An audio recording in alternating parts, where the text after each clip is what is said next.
Welcome to this week's episode of L.I.F.S. We have an international version this week. So Mo, how are you doing today? I'm doing well. I'm in Chicago. I think we're all in different time zones today. I'm actually at the Midtown Hotel. And Matthew, this morning, I forgot to text you some pictures, which I'll text you a little bit later, but I did a fully escaped out workout. I used your racks, I used your dumbbells, then I did my first workout on the escape barrow, which I highly recommend people to do. I'm not just saying this because you're my Sponsored co-host here. episode. It's a sponsored It is episode. actually a sponsored episode, but it was phenomenal. I don't think people realize the flexibility of that equipment. It's not just a sled. And I initially thought of it like a sled, but then I looked at some of the escape videos online and I really did a great lower body and strength workout on it. So it's been good. I'm in Chicago yesterday and I'm going to be heading back to DC tonight. Well, thank you very much for that. I'm definitely going to see you on the next Instagram ads. You'll be the new escape model. I'm sure at some. I'll text the pictures. Let's see if I make the cut. But we've got two very special guests on today to talk about, I think, a very important topic, which we'll get to here in a minute. So I'd love to introduce them to the audience. First, joining us, and Jennifer, I'm going to ask you where you're from here in a minute, but Jennifer Halsall, who is a part of the EuropeActive inclusion community, and also Beau de Leeuw, who is a transgender advocate in Europe as well. One, welcome to L.I.F.S. We're really excited to have you on. Thank you. I'm really excited to be here. And I guess just to kick things off, we're all from different time zones. I'm in Chicago in Central Time. Matthew, you're in Newport Beach in Pacific. Jennifer, where are you today? Well, I think a good summary about me is you can hear from my accent, I'm in Europe, but I'm not European. So the best way to describe me is American. I've spent both equal time in both countries in North America, but I moved to the Netherlands 12 years ago. And my background is in the fitness bubble. That's how I know Matt for many years. And I've been connected with Beau as well. We actually have a family connection through my husband. Yeah. And so we're both in the Netherlands, but in different cities right now. I'm in Rotterdam, they're in Utrecht, sorry. There you go. And is that in the same time zone? I know it's not a big country, but you only have one time zone in the Netherlands. Only one time zone. There's only Okay. there's only a space for one time zone. I assumed as much. But Matthew, I'll have you kick us off.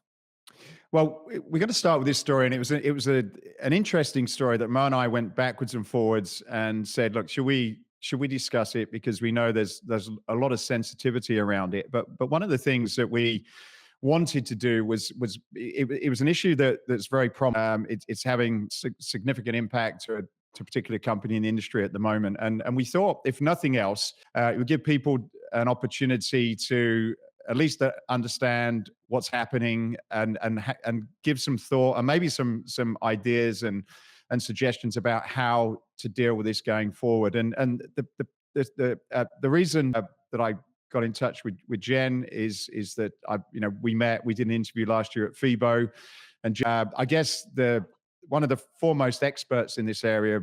I would say I don't know whether there's any organizations in the fitness industry that are doing what you're doing. I don't know whether us or anyone else has a inclusion committee. Do they? I think we're the only one in the industry, and it's a very impactful group. We were publishing some research this year about diversity and inclusion in the fitness sector, along with some consumer research about how diversity, equity, and inclusion within fitness companies impact consumer behavior. So that'll be in the Deloitte European Market Report, the European Market Report by Deloitte this year. And I've just been really, really passionate about people and human rights. And that's what ultimately this conversation is about everyone having the right to live and succeed on this planet. So that's me in a nutshell. Well, the story I'll give for people who haven't seen it. It's the situation involves Planet Fitness revoking a woman's membership after she took photos of a transgender woman in a woman's locker room, which sparked a significant backlash and led to a $400 million loss in the company's value. Critics accused the company of compromising women's safety, while Planet Fitness defended its policy as promoting an inclusive environment. I'll probably kick this off to you first, Mark. I guess, do you want to give your initial thoughts? Yeah, I mean, look, I mean, first, I would say Planet Fitness is probably, if not the most transformative brand in fitness in the United States. And I think beyond, they are the largest chain by members. They have over 17 million members. So they're highly influential. So whenever Planet Fitness has a policy or something like this happens, it is really big. It's really big news.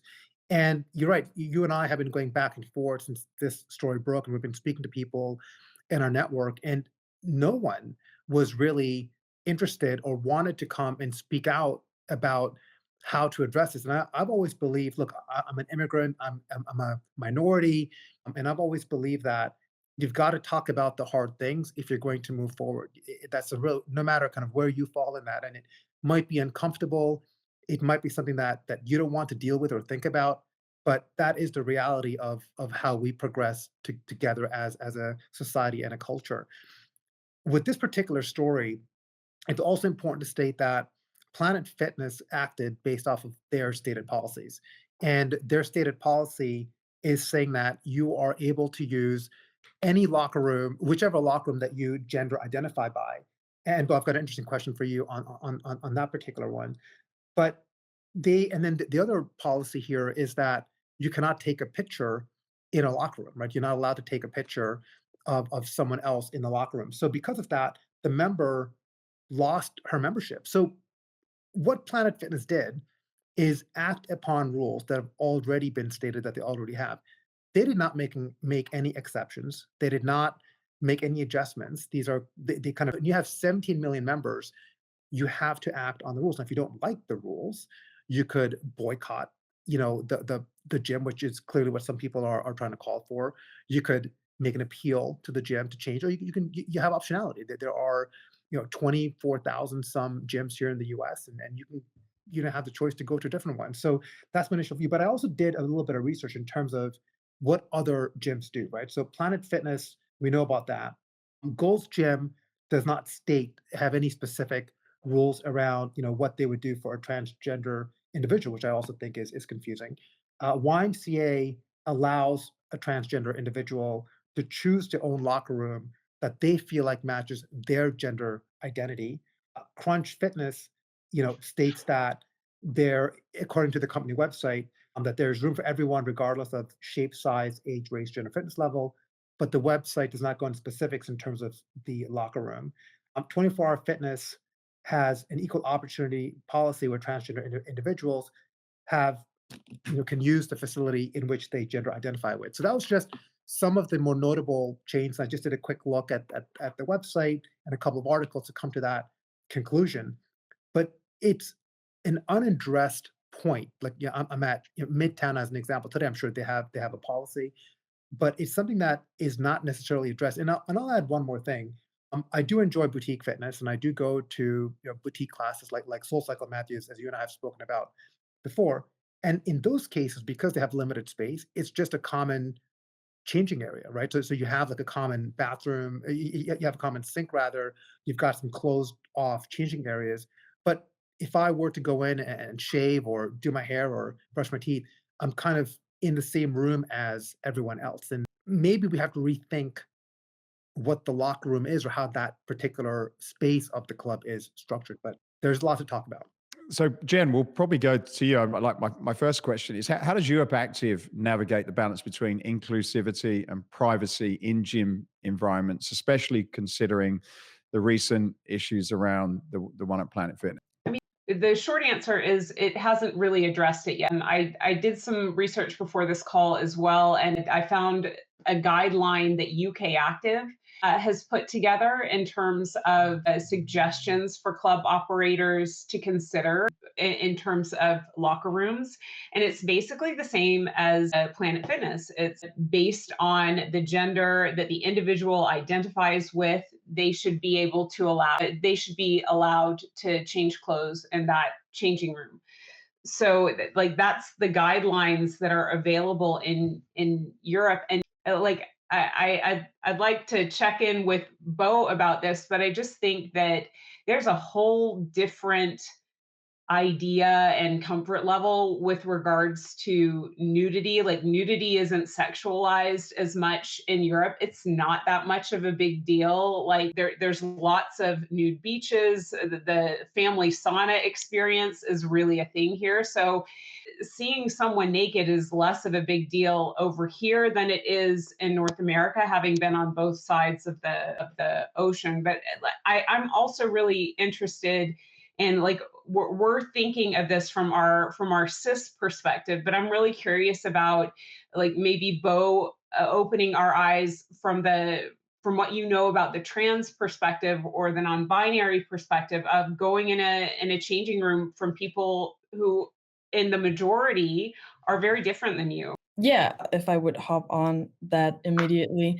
It's interesting because if you look at what is a locker room, objectively, it's a place to get changed. There's no gender assigned to the word locker room. There's no. Yet somehow in both I say Europe and in the US as well, we have this value there that it needs to be proper and certain people can go into this specific room and we have assigned genders to it. And then from a trans or non-binary perspective, it's a constant choice that you have to make of what room am I going to go into, unless like in a boutique gym you can not choose. You have one space. So my specific gym also only has one specific room to get changed in. But usually it's a women's locker room and a men's locker room or places to get changed. So it's a constant decision of where do I feel safe. That's really what it comes down to. Where do I feel comfortable? Where do I feel safe? So and that has to be an instant decision because you won't stand in front of two doors for an hour and try to think of where am I going to change for my workout today. And then often you step into a room where bodies might not look like yours, typically, like, if we have values on what body should look like. So I would say for a lot of trans and non-binary folks who step into a gym, it's a constant battle to decide on, okay, where do I go? And then where will I be safe enough to get changed if they don't change at home already, like many do. What is, I guess, why don't you use the word safe there? Like, I've got a young daughter, and I think, when we talk about this, there's different ends of the spectrum. Like I've also got a young son, and I'm aware that when, now, which it didn't used to happen when I was younger, when I was younger, you go into the men's changing rooms, they would all be open, and, you go swimming with old men and young men and, some freaky people in the swimming pool that we used to we used to go to. But I think the word safe is an important one, because some people are going in there, they want to get changed, they do their own business. And then there are other people that go in there for different reasons. And I'm not necessarily putting this down to people's gender preferences, if that's the word to use it. But I do think that, with a daughter in there, I think it's like, how do you make sure that people are safe and not taken advantage of? Because I can see, I can see both sides of the story. In Planet have got a policy which makes sense. It's clearly stated on their website. Someone took a picture that shouldn't have been done within that website. I get that. Now, how do people feel about, the two people involved? How do they feel about that situation? I guess they have their own view, but for me, it comes down to, if my daughter was in there, does she feel safe in that situation? So, if you had to, I guess, put some, you do have to put some sort of, I guess, guidelines within this. And, is the word safe something that as an industry we should be putting above everything else? I think also, Matthew, to that point, safe, the way I've kind of come to see it, is also a condition. Now, not talking about people who might come in with ill will or ill motives or ill intention into a particular location, whether it's a locker room or a classroom or anything else. But for me, safe is an interesting word, because a lot of it around how you feel safe or how a person feels safe has a lot to do also with how they've been raised, and the culture and society around them. I mean, I can tell you when 9/11 happened, and I'm not a practicing Muslim, as most people know, but I was born a Muslim. I was born in Dubai, and just because of my name and the color of my skin, did I feel safe? In the United, I was concerned about that. I ended up feeling very safe, and I didn't feel any kind of animosity against me. But in my mind, I thought that, is it safe for me to go outside? And I think to that same point, even looking at skin color as well, and white versus black, and the how safe you feel around different cultures, different languages. A lot of that, I think, is conditioned by your society, by your family, and this is why it's important to have a conversation about these topics. But to your point, I think the locker room is an interesting concept because it brings a lot of these dynamics really to a head. I Jen. mean, you're naked in the locker room, right? So I think, for the very small percentage of people who are very comfortable in their own skin, are very comfortable on the gym floor, the gym is a safe and confident space. But I'd say for probably 90+% of the rest of the people that go to the gym, their armor comes off, like quite literally, their armor comes off, and they go into a place where they're probably confronted by maybe physical limitations, insecurities when they're on the gym floor, and before they get on the gym floor they have to change clothes and get naked, and you can't, that's a very vulnerable state. So how do you make a locker room safe? I mean, I think the best way to a locker room safe is to make it private. So like I don't go shopping for clothes and publicly change clothes in a changing room. It would just be great to have a little stall, and I think that would likely solve a lot of the problems. But then you end up with capacity and cost, which will be a challenge for many of the operators to do an overhaul for this. But I mean, it's a the thing that will bring everything together is everyone wants to have that safe space feeling. So that's actually the commonality. The members of the trans community want to feel safe. The members of the cis community wants to feel safe. Everyone wants to feel safe. And if we don't like blow the whole process up, it's just about changing so that you can go do something to improve your health. So how we solve that there, I think we can definitely put our heads together and come up with a scenario, understanding that everyone wants to feel safe. And if you are in an environment where you think your 12-year-old kid might not, you don't want your 12-year-old kid to see a naked biological man, then that's a safety thing that needs to be addressed, and on both sides, right?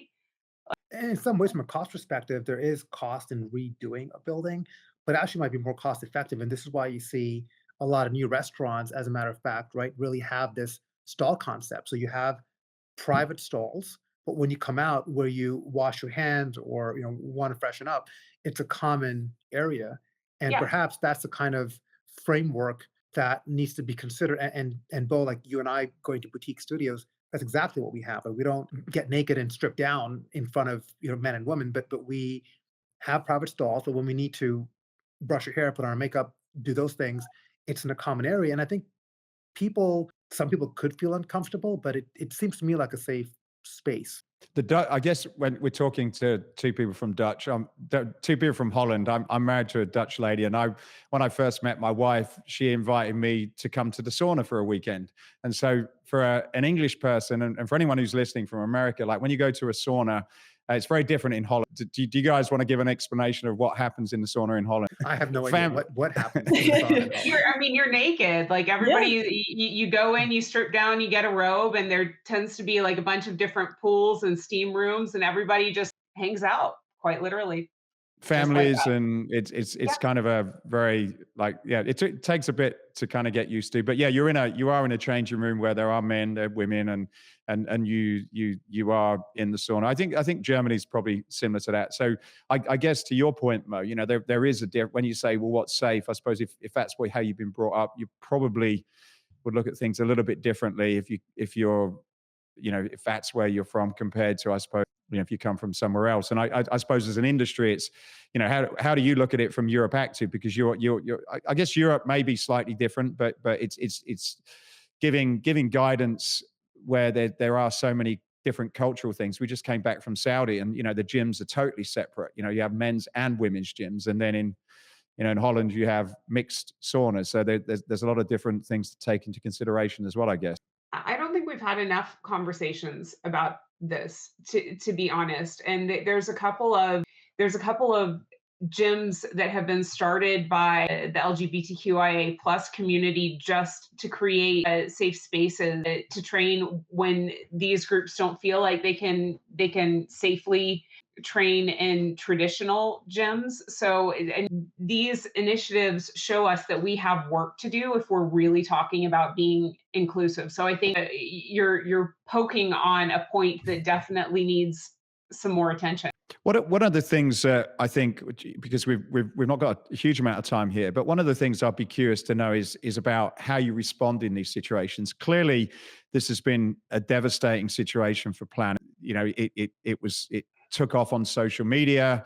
The newspapers picked it up, and they're now in a position to have to respond to this without totally destroying the business. And they're certainly in the middle of that at the moment. So how do you what are some of the things that you can do if you get involved in something like this? Is there protocols? Is this something that EuropeActive are thinking about in terms of giving guidance to gym owners about when they are caught up? Who can they speak to? What is the best thing to say or not to say? Because I think really truly the Planet situation has more to do with the political situation in the US, that's really blowing it up. The polarity in all of in this issue in particular is just being exploited and politicized unnecessarily. I think this is a far less big a deal than it's been made out to be. Like, obviously for Planet it's absolutely devastating, but if you zoom out and really look at it from the people perspective, you've got someone who was changing in a locker room, and you go into the programming around gender. And I think the really cool thing about the younger generations is they're calling bullshit on the programming that we grew up with and accepted kind of blindly. And they're like, you know what? I don't like this definition. I'm going to make a new definition. And we're in a change process. So it's super messy. And these are symptoms of that messiness and the change. But we're people, and people deserve to, everybody deserves to feel safe. The trans woman deserves to feel safe. The other women in the changing room deserves to feel safe. But at the end of the day, they were all just there to work out. And they were changing clothes. There was no misconduct. That's the thing that kind of blows my mind. So you saw a penis. It's a physical part of the body. It wasn't a sexualized penis. It was just a penis. Your kid hasn't seen a penis? Actually, I don't even know if they actually, if the trans person even exposed themselves. I think they were literally shaving in the sink. So it wasn't even as far, I believe, as you have described it. I could be wrong, but I don't believe that was even the case. At least in the picture that was shown, it was just they were shaving, and that kind of offended it. But I think you bring up a really good point about the United States and the stark differences and the polarity on the political spectrum here, which is incredibly unfortunate. But you do find that the sides on the left and the right, the extremes, tend to be the loudest. But I want to, looking up to a couple examples, and we could kind of move on to another related topic here. Dick's Sporting Goods, if you remember in 2018, when there was a school shooting, made a decision in 850 stores to pull out any semi-automatic guns. And at the time, that costed them 250 million. And it was same thing, a very polarizing action, but they decided to do it. They've since grown and have hit record sales since then. So they've been able to overcome that. So I think with Planet, there's a policy in place, enforcing the policy. I don't think this is going to have a long-term impact. I think what it does do, if I could put a positive spin on it, is bring up a very important topic instead of sweeping it under the rug, up to the conversation, and really having conversations about architecture, about workflow, and how members walk through a gym, and talking about inclusion. Because we in the fitness community need to be more inclusive. We have to bring more people into the fold. We can no longer say you have to dress a certain way, you have to walk around with this big jug to come in. We want all types of people to lead better lives because a better and healthier society makes for a stronger country and for a stronger community, and it is good for the world. So, what I would ask people to do is find ways to get people to get more involved in leading healthier lives, not less. Bring the walls down. And it might be uncomfortable, it might be hard. And as Matthew said, we had just come back from Riyadh a couple of weeks ago. They're playing music in there now. And this might sound crazy, but women are able to work out in the gym now. Do you think that was a comfortable decision for that country to do when they've spent hundreds of years with no music, right? And they're going to introduce alcohol over the next couple of years. These are not easy things. If they're able to do it, I think so can we. And I think progress is beneficial to society and to the country, but it's not easy. And you can't just flip a switch and you can't just, it's going to happen tomorrow. You've got to go through a thoughtful process. But this has been really great. And I think related to this, Matthew, we had a couple of guests on. We had Evelyn Webster from SoulCycle, who kind of talked about how they address social issues, which is really not talk about it and kind of do it in a more calculated, quiet way, but be thinking about it from a corporate strategic perspective, but not opine on it publicly. And then before that, we had Joe DeSena from Spartan, who I think at the time gave his comments on the Israel conflict in the Middle East and the Palestinian issues that are happening there. And he was almost canceled with his races in the Middle East. So cancel culture, Israel, what we're seeing happen with Planet is this idea of we want to cancel Planet. I don't know if this is something that happens in Europe as well, Beau and Jennifer, but it's something that unfortunately has been around in the US for quite some time. And is this, really adverse reaction and this immediate action without understanding the facts and the truth. And we are seeing this happening. I'm going to move on to our next story with a really well-known, maybe one of the most popular wellness podcast hosts in Andrew Huberman, who what some call has a hit piece that has come out with him on the New Yorker and certainly then picked up by other topics, talking about is Andrew Huberman for real? But Matthew, I will let you introduce this story in. Yeah, Andrew Huberman, he's a Stanford neuroscientist, found himself at the center of media scrutiny with a New York Times Magazine cover story delving into his private life, particularly his relationships. A lot of critics argue that Huberman's scientific interpretations and advice, especially on health and optimization, warrant scrutiny for potential misrepresentation of evidence. And the situation raises questions about the balance between a public figure's private life and their professional credibility in disseminating scientific knowledge. I've listened to him for a long time. I you never really know with a lot of these things exactly what's going on, but I certainly, from my perspective, feel that whenever he explains anything, he definitely provides, he's not necessarily shoving things down your throat. He tends to provide a balanced view on things. There was one which I really particularly enjoyed about alcohol. And he's always very clear to say, look, I'm not suggesting you don't drink it. I'm not suggesting you stop. What I'm trying to do is present what the research says, and then you make up your own minds. And I'd certainly recommend, if anybody hasn't heard about him, taking a listen. But I guess it brings up the question, when with media nowadays and the ability for some of these people to have so much power and influence, where do you draw the line? And also, how do you represent yourself as a whether it's a personal brand or as a company when it comes to, I think some of the issues here is he's also promoting things like athletic greens and supplements and things like that. So it almost, they're putting into question the credibility of him being an expert when also he has other things or other motives. And it's certainly a very challenging world for anyone that's in business and anyone that's putting themselves out there to really know what to do. But it also shows you if somebody's got it out to you, you can create a big organization or a big brand, and you can be taken down almost overnight. Yeah, like you, Matthew, I've been listening to Andrew Huberman for quite some time. I do respect his opinion, but he's very clear to state a couple of things, and the article even points that out. He is a research professor at Stanford, but he doesn't represent Stanford. These are purely his opinions. And we have not had enough outlets. What we've had is a lot of quick fixes. Take this pill, lose some weight. Take this pill to fix anxiety or depression. He goes into the science, he goes into in depth to his best knowledge, and he will bring in people, but he'll say, look, this is not his specialty.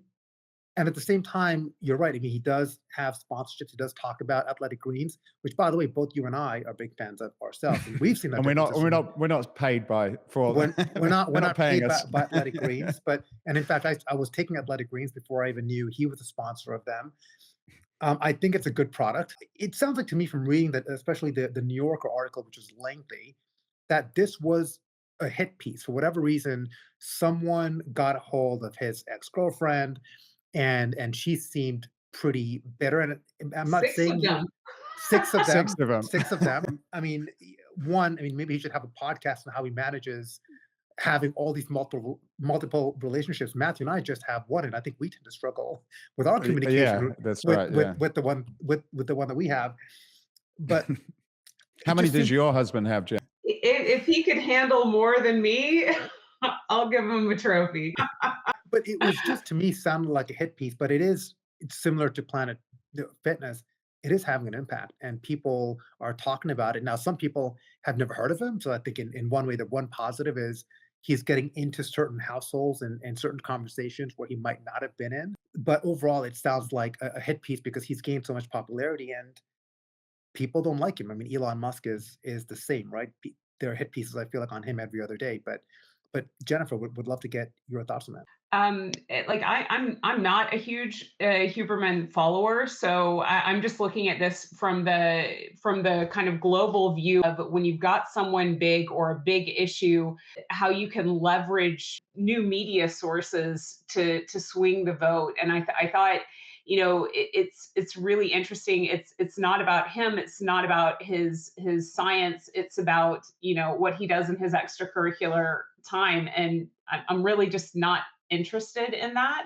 But there is like this celebrity, there's just this appetite for celebrity gossip, and this totally perpetuates it. So that's really unfortunate. But what I see in terms of being able to leverage this kind of publicity, this kind of rally call in a very positive way. I mean, you can really address big issues by bringing them to the front. I mean, you see Netflix doing it all the time, like calling out cults, and like I think there was like this the teenage correction boarding school. I forgot what it was called, but it's just like there's an ability to just get the masses behind the right thing as much as it can get behind the wrong thing. And I think this is just an example of us, losing focus on what's actually important. And whenever you have a scientist that's research is pointing to something that they sell, you should always be a critical consumer. That's my thought in a nutshell.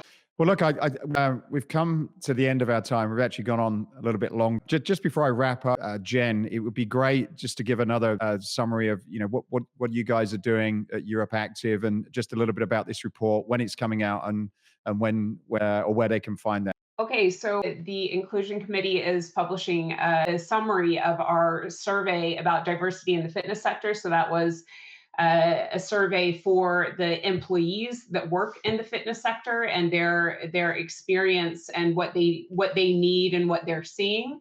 And you'll see a summary of that in the European Market Report that's done in partnership with Deloitte, as well as a consumer research piece that talks about how diversity, equity, and inclusion efforts and sustainability efforts in companies impact consumer spending behavior. So that's coming out on April 9th at FIBO in Cologne. So hopefully you're there.